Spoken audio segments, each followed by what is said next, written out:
ओम नमो भगवते वासुदेवाय। आप सभी का हमारे YouTube चैनल पर हार्दिक स्वागत है। संक्षिप्त गरुड़ पुराण 8वां अध्याय। गरुड़ जी ने कहा, हे तार्च, मनुष्यों के हित की दृष्टि से आपने बड़ी उत्तम बात पूछी है। धार्मिक मनुष्य के लिए करने योग्य जो कृत्य हैं, वह सब कुछ मैं तुम्हें कहता हूँ। पुण्यात्मा व्यक्ति वृद्धावस्था के प्राप्त होने पर अपने शरीर को व्याधिग्रस्त तथा ग्रहों की प्रतिकूलता को देखकर और प्राण वायु के नाद न सुनाई पड़ने पर अपने मरण का समय जानकर निर्भय हो जाए और आलस्य का परित्याग कर जाने अनजाने किए गए पापों के विनाश के लिए प्रायश्चित का आचरण करे। जब आतुर काल उपस्थित हो जाए तो स्नान करके सालग्राम स्वरूप भगवान विष्णु की पूजा कराए।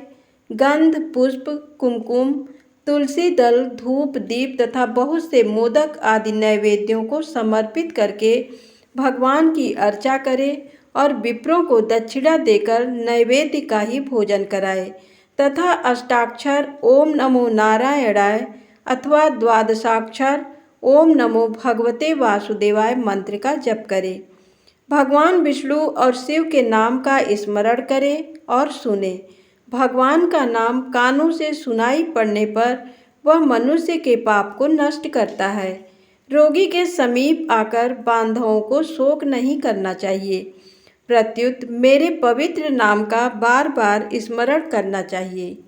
विद्वान व्यक्ति को मत्स्य, कूर्म, वराह, नारसिंह, वामन, परशुराम, राम, कृष्ण, बुद्ध और कल्कि भगवान के ये 10 अवतार हैं। इन 10 नामों का सदा स्मरण कीर्तन करना चाहिए। जो व्यक्ति रोगी के समीप उपर्युक्त नामों का कीर्तन करते हैं, वे ही उसके सच्चे बांधव कहे गए हैं। कृष्ण, ये मंगलमय नाम जिसकी वाणी से उच्चरित होता है, उसके करोड़ों महापातक तत्काल भस्म हो जाते हैं। मरणासन्न अवस्था में अपने पुत्र के बहाने से नारायण नाम लेकर अजामिल भी भगवत धाम को प्राप्त हो गया। तो फिर जो श्रद्धापूर्वक भगवान के नाम का उच्चारण करने वाले हैं, उनके विषय में क्या कहना। दूषित चित्त वृत्ति वाले व्यक्ति के द्वारा भी स्मरण किए जाने पर भगवान उसके समस्त पापों को नष्ट कर देते हैं।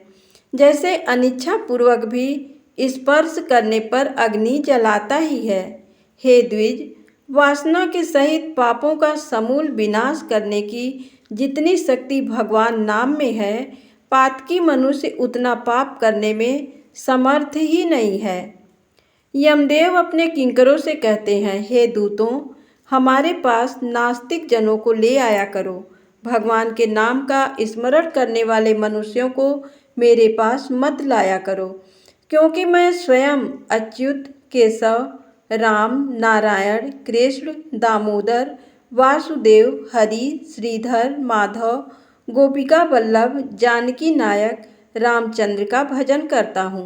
हे दूतों, जो व्यक्ति हे कमल नयन, हे वासुदेव, हे विष्णु, हे धरणीधर, हे अच्युत, हे शंख चक्रपाणी, आप मेरे शरण दाता हो, ऐसा कहते हैं, उन निष्पाप व्यक्तियों को तुम दूर से ही छोड़ देना। हे दूतों, जो निष्किंचन और रसज्ञ परमहंसों के द्वारा निरंतर आस्वादित भगवान मुकुंद के पादार बिंद मकरंद रस से विमुख हैं, अर्थात भगवत भक्ति से विमुख हैं और नरक के मूल गृहस्थी के प्रपंच में तृष्णा से बद्ध हैं, ऐसे असत पुरुषों को मेरे पास लाया करो, जिनकी जिह्वा भगवान के गुण और नाम का कीर्तन नहीं करती, चित्त भगवान के चरणाबिंद का स्मरण नहीं करता, सिर एक बार भी भगवान को प्रणाम नहीं करता, ऐसे विष्णु के आराधना, उपासना आदि कृत्यों से रहित असत पुरुषों को मेरे पास ले आओ। इसलिए हे पक्षींद्र, जगत में मंगल स्वरूप भगवान विष्णु का कीर्तन ही एकमात्र महान पापों के आत्यंतिक और एकांतिक निवृत्ति का प्रायश्चित है, ऐसा जानो। नारायण से परांगमुख रहने वाले व्यक्तियों के द्वारा किए गए प्रायश्चित्ताचरण भी दुर्बुद्धि प्राणी को उसी प्रकार पवित्र नहीं कर सकते जैसे मदिरा से भरे घट को गंगा जी। सदृश नदियाँ पवित्र नहीं कर सकती। भगवान कृष्ण के नाम स्मरण से पाप नष्ट हो जाने के कारण जीव नरक को नहीं देखते और स्वप्न में भी कभी यम तथा यमदूतों को नहीं देखते। जो व्यक्ति अंतकाल में नंद नंदन भगवान श्री कृष्ण के पीछे चलते हैं, ऐसी गाय को ब्राह्मणों को दान देता है, वह मांस हड्डी और रक्त से परिपूर्ण बैतरणी नदी में गिरता अथवा जो मृत्यु के समय में नंद नंदन इस प्रकार की वाणी का उच्चारण करता है, शरीर धारण नहीं करता अर्थात मुक्त हो जाता है। अतः पापों के समूह को नष्ट करने वाले महाविष्णु के नाम का स्मरण करना चाहिए अथवा गीता या विष्णु सहस्र नाम का पठन अथवा श्रवण करना चाहिए। एकादशी का व्रत, गीता, गंगाजल, तुलसी दल, भगवान विष्णु का चरणामृत और नाम, ये मरण काल में मुक्ति देने वाले हैं। इसके बाद घृत और सुवर्ण सहित अन्न दान का संकल्प करें। श्रोत्रिय द्विज वेद पाठी ब्राह्मण को सवत्सा गौ का दान करें। हे तार्क्ष, जो मनुष्य अंत काल में थोड़ा बहुत दान देता है और पुत्र उसका अनुमोदन करता है, वह दान अक्षय होता है। सत्पुत्र को चाहिए कि अंतकाल में सभी प्रकार का दान दिलाएं। लोक में धर्मज्ञ पुरुष इसीलिए पुत्र के लिए प्रार्थना करते हैं। भूमि पर स्थित आधी आंखें मूंदे हुए पिता को देखकर पुत्रों को उनके द्वारा पूर्व संचित धन के विषय में तृष्णा नहीं करनी चाहिए। सत्पुत्र के द्वारा दिए गए दान से जब तक उसका पिता जीवित हो तब तक और फिर मृत्यु के अनंतर अतिवाहिक शरीर से भी परलोक के मार्ग में वह दुख नहीं प्राप्त करता। आतुर काल और ग्रहण काल, इन दोनों कालों में दिए गए दान का विशेष महत्व है। इसलिए तिल आदि अष्ट दान अवश्य देने चाहिए। तिल, लोहा, सोना, कपास, नमक, सप्त धान्य, धान, जौ, गेहूँ, उड़द, काकुन या कंगुनी और चना, ये सप्त धान्य कहे जाते हैं। भूमि और गाय, इनमें से एक एक का दान भी पवित्र करने वाला है। ये अष्ट महादान महापातकों का नाश करने वाला है, अतः अंतकाल में इसे देना चाहिए। इन दानों का जो उत्तम फल है उसे सुनो। 3 प्रकार के पवित्र तिल मेरे पसीने से उत्पन्न हुए हैं। असुर, दानव और दैत्य तिल दान से तृप्त होते हैं।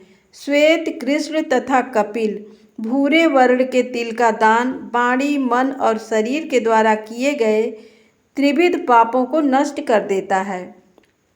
लोहे का दान भूमि में हाथ रखकर देना चाहिए। ऐसा करने से वह जीव यम सीमा को नहीं प्राप्त होता और यम मार्ग में नहीं जाता। पाप कर्म करने वाले व्यक्तियों का निग्रह करने के लिए यम के हाथ में कुल्हाड़ी, मूसल, दंड, तलवार तथा छुरी शस्त्र के रूप में रहते हैं। यमराज के आयुधों को संतुष्ट करने के लिए ये लोहे का दान कहा गया है। इसलिए यमलोक में सुख देने वाले लोह दान को करना चाहिए। उरण, श्यामसूत्र, संडामर्क, उटुम्बर, शेषम्बल नामक यम के महादूत लोहदान से सुख प्रदान करने वाले होते हैं। हे तार्क्ष, परम गोपनीय और दोनों में उत्तम दान को सुनो, जिसके देने से भूलोक, भूअर लोक और स्वर्ग लोक के निवासी अर्थात मनुष्य, भूत, प्रेत तथा देवगण संतुष्ट होते हैं। ब्रह्मा आदि देवता, ऋषिगण तथा धर्मराज के सभासद स्वर्ण दान से संतुष्ट होकर वर प्रदान करने वाले होते हैं। इसलिए प्रेत के उद्धार के लिए स्वर्ण दान करना चाहिए। हे तात, स्वर्ण का दान देने से जीव यमलोक नहीं जाता, उसे स्वर्ग की प्राप्ति होती है। बहुत काल तक वह सत्यलोक में निवास करता है। तदनंतर इस लोक में रूपवान, धार्मिक, वाक्पटु, श्रीमान और अतुल पराक्रमी राजा होता है। कपास का दान देने से यमदूतों से भय नहीं होता। लवण का दान देने से यम से भय नहीं होता। लोहा, नमक, कपास, तिल और स्वर्ण के दान से यमपुर के निवासी चित्रगुप्त आदि संतुष्ट होते हैं। सप्त धान्य प्रदान करने से धर्मराज और यमपुर के तीनों द्वारों पर रहने वाले अन्य द्वारपाल भी प्रसन्न हो जाते हैं। धान, जौ, गेहूँ, मूंग, उड़द, काकुन या कंगुनी और सातवां चना, ये सप्तधान्य कहे गए हैं।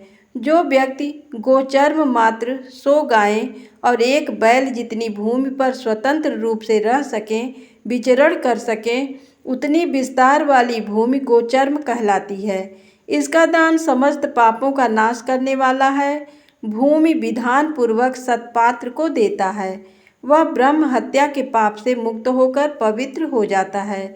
ऐसा मुनीश्वरों ने देखा है। राज्य में किया हुआ अर्थात राज्य संचालन में राजा से होने वाला महापाप न व्रतों से, न तीर्थ सेवन से और न अन्य किसी दान से नष्ट होता है, अपितु वह तो केवल भूमि दान से ही विलीन होता है। जो व्यक्ति ब्राह्मण को धान्य पूर्ण पृथ्वी का दान करता है, वह देवताओं और असुरों से पूजित होकर इंद्रलोक में जाता है। हे गरुड़, अन्य दानों का फल अत्यल्प होता है, किंतु पृथ्वी दान का पुण्य दिन प्रतिदिन बढ़ता जाता है। भूमि का स्वामी होकर भी जो ब्राह्मण को भूमि नहीं देता, वह जन्मांतर में किसी ग्राम में एक कुटिया तक भी नहीं प्राप्त करता और जन्म जन्मांतर में अर्थात प्रत्येक जन्म में दरिद्र होता है। भूमि का स्वामी होने के अभिमान में जो भूमि का दान नहीं करता, वह तब तक नरक में निवास करता है जब तक शेषनाग पृथ्वी को धारण करते हैं। इसलिए भूमि के स्वामी को भूमिदान करना ही चाहिए। अन्य व्यक्तियों के लिए भूमिदान के स्थान पर मैंने गोदान का विधान किया है। इसके बाद अंतर्धेनु का दान करना चाहिए और रुद्रधेनु देनी चाहिए। तदनंतर ऋण धेनु देकर मोक्ष धेनु का दान करना चाहिए। हे खग, विशेष विधान पूर्वक बैतरणी धेनु का दान करना चाहिए। दान में दी गई गौवें मनुष्य को त्रिविध पापों से मुक्त करती है। बाल्यावस्था में, कुमारावस्था में, युवावस्था में, वृद्धावस्था में अथवा दूसरे जन्म में, रात में, प्रातःकाल, मध्याह्न, अपराह्न और दोनों संध्या कालों में शरीर, मन, वाणी से जो पाप किए गए हैं, वे सभी पाप तपस्या और सदाचार से युक्त वेदविद ब्राह्मणों को उपस्कर युक्त दान सामग्री सहित सवत्सा और दूध देने वाली कपिला गौ के एक बार दान देने से नष्ट हो जाते हैं। दान में दी गई वह गौ अंतकाल में गोदान करने वाले व्यक्ति का संचित पापों से उद्धार कर देती है। स्वस्थ चित्तावस्था में दी गई एक गौ, आतुरावस्था में दी गई 100 गाय और मृत्यु काल में चित्त विवर्जित व्यक्ति के द्वारा दी गई 1000 गाय तथा मरने के बाद दी गई विधि पूर्वक 1,00,000 गाय के दान का फल बराबर ही होता है। यहाँ स्वस्थावस्था में गोदान करने का विशेष महत्व बतलाया गया है।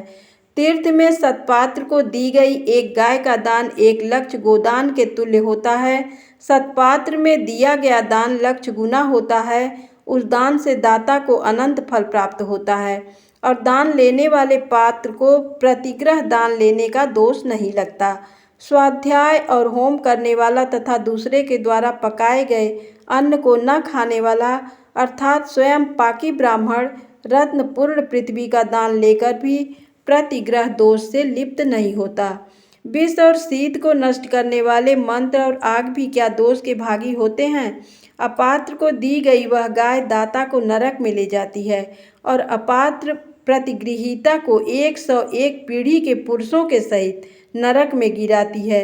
इसलिए अपने कल्याण की इच्छा करने वाले विद्वान व्यक्ति को अपात्र को दान नहीं देना चाहिए। एक गाय एक ही ब्राह्मण को देनी चाहिए। बहुत ब्राह्मणों को एक गाय कदापि नहीं देनी चाहिए। वह गौ यदि बेची या बांटी गई तो 7 पीढ़ी तक के पुरुषों को जला देती है। हे खगेश्वर, मैंने तुमसे पहले बैतरणी नदी के विषय में कहा था, उसे पार करने के उपाय भूत गोदान के विषय में मैं तुमसे कहता हूँ। काले अथवा लाल रंग की गाय को सोने के सींग, चांदी के खुर और कांसे के पात्र की दोहनी के सहित 2 काले रंग के वस्त्रों से आच्छादित करें। उसके कंठ में घंटा बांधें। तब कपास के ऊपर वस्त्र सहित ताम्रपात्र को स्थापित करके वहाँ लोह दंड सहित सोने की यम मूर्ति भी स्थापित करें और कांसे के पात्र में घृत रखकर ये सब ताम्रपात्र के ऊपर रखें। ईख की नींव बनाकर उसे रेशमी सूत्र से बांधकर भूमि पर गड्ढा खोदें एवं उसमें जल भरकर वह ईख की नाव उसमें डालें। उसके समीप सूर्य की देश से उत्पन्न हुई धेनु को खड़ी करके शास्त्रीय विधि विधान के अनुसार उसके दान का संकल्प करें। ब्राह्मणों को अलंकार और वस्त्र का दान दें तथा गंध पुष्प अक्षत आदि से विधान पूर्वक गाय की पूजा करें। गाय की पूंछ को पकड़कर ईख की नाव पर पैर रखकर ब्राह्मण को आगे करके इस मंत्र को पढ़ें। हे जगन्नाथ, हे शरणागत वत्सल, भवसागर में डूबे हुए शोक संताप की लहरों से दुख प्राप्त करते हुए जनों के आप ही रक्षक हैं। हे ब्राह्मण श्रेष्ठ, विष्णु रूप भूमि देव, आप मेरा उद्धार कीजिए। मैंने दक्षिणा के सहित ये बैतरणी रूपिणी गाय आपको दी है, आपको नमस्कार है। मैं महाभयावह यम मार्ग में 100 योजन विस्तार वाली उस बैतरणी नदी को पार करने की इच्छा से आपको इस बैतरणी गाय का दान देता हूँ, आपको नमस्कार है। हे बैतरणी धेनु, हे देवेश, यमद्वार के महामार्ग में बैतरणी नदी के पार कराने के लिए आप मेरी प्रतीक्षा करना, आपको नमस्कार है। मेरे आगे भी गौएं हो, मेरे पीछे भी गौएं हो, मेरे हृदय में भी गौएं हो और मैं गौओं के मध्य में निवास करूं। जो लक्ष्मी सभी प्राणियों में प्रतिष्ठित हैं तथा जो देवता में प्रतिष्ठित हैं, वे ही धेनु रूपा लक्ष्मी देवी मेरे पाप को नष्ट करें। इस प्रकार मंत्रों से भली भांति प्रार्थना करके हाथ जोड़कर गाय और यम की प्रदक्षिणा करके सब कुछ ब्राह्मण को प्रदान करें। हे खग, इस विधान से जो बैतरणी धेनु का दान करता है वह धर्म मार्ग से धर्मराज की सभा में जाता है।